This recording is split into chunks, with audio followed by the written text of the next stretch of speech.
আজ আমরা একটি গল্প শুনব। এটি উপনিষদের গল্প। আমরা যে গল্পটি বলবো এটি হলো যাজ্ঞবল্ক্য ও মৈত্রীর গল্প। অনেকেরই জানেন এই গল্পটি, তবুও আমরা আবার সেই গল্পটি বলছি। যাজ্ঞবল্ক্যের দুজন স্ত্রী ছিলেন, একজনের নাম কাত্যায়নী আর একজন হলেন মৈত্রেয়ী। মৈত্রী ছিলেন গার্গীর মতোই খুব জ্ঞানী। গার্গী যেমন ভারতের মহিলাদের মধ্যে খুব নামকরা, মৈত্রীও ঠিক সেরকমই ছিলেন। যাজ্ঞবল্ক্য একদিন মৈত্রেয়ীকে ডেকে বললেন, মৈত্রেয়ী শোনো, তোমার সঙ্গে আমার জরুরি কিছু কথা আছে। ব্যস্ত হয়ে মৈত্রেয়ী স্বামীর কাছে এসে বসলেন, বললেন, বলো কি বলবে। শোনো, যাজ্ঞবল্ক্য আস্তে আস্তে করে বলতে লাগলেন, দেখো আমার তো বয়স হয়েছে, জানো তো শেষকালে সকলকেই বাড়ি ঘর সব ছেড়ে সন্ন্যাসী হতে হয়। সন্ন্যাসী হবার আমারও সময় হয়েছে, তাই ভাবছি। মৈত্রী কি যে বলবেন ঠিক ভেবে পাচ্ছেন না। চুপ করে তিনি স্বামীর মুখের দিকে তাকিয়ে রইলেন।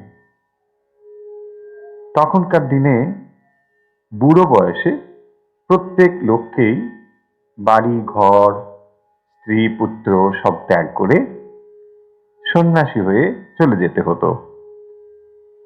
সন্ন্যাসী হয়ে তারা বনে চলে যেতেন এবং সেখানে মৃত্যুর আগে পর্যন্ত ভগবানের উপাসনা করতেন। যাজ্ঞবল্ক্য বললেন, আমি ভাবছি। মৈত্রী বললেন, কি ভাবছো বলোই না, থামলে কেন? যাজ্ঞবল্ক্য বললেন, ভাবছি আমি তো চলে যাচ্ছি, কাত্যায়নীর সঙ্গে যাতে কোনোভাবে তোমার কোনো বিবাদ না হয়, তাই আমাদের বিষয় সম্পত্তি যা রয়েছে সবই তোমাদের মধ্যে আমি ভাগ করে দিয়ে যেতে চাই। মৈত্রী বললেন, না না, বিষয় সম্পদ কিছুই ভাগ করতে হবে না তোমাকে।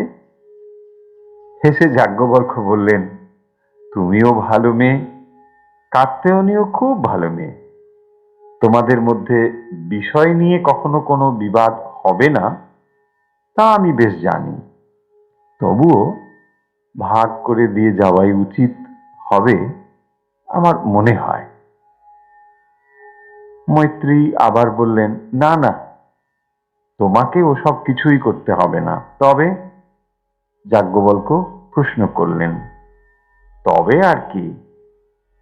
আমি তোমার বিষয় সম্পত্তি কিছুই চাই না, আমিও সন্ন্যাস নিতে চাই।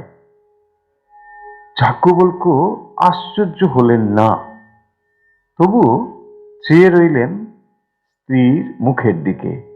মৈত্রী বললেন, তোমার কাছ থেকেই তো শিখেছি যে সেই পরম দেবতাকে পাওয়াই সকলের থেকে বড়, আর তার জন্য চেষ্টা করাই সকলের কর্তব্য। আচ্ছা, তুমি যে বিষয় সম্পত্তি আমাকে দিতে চাইছো, তাতে কি আমি সেই পরম দেবতাকে লাভ করতে পাবো?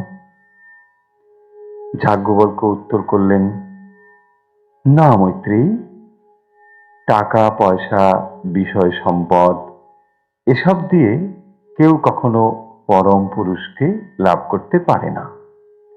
সংসারে একটু আরামে থাকা যায় এই মাত্র। তবে?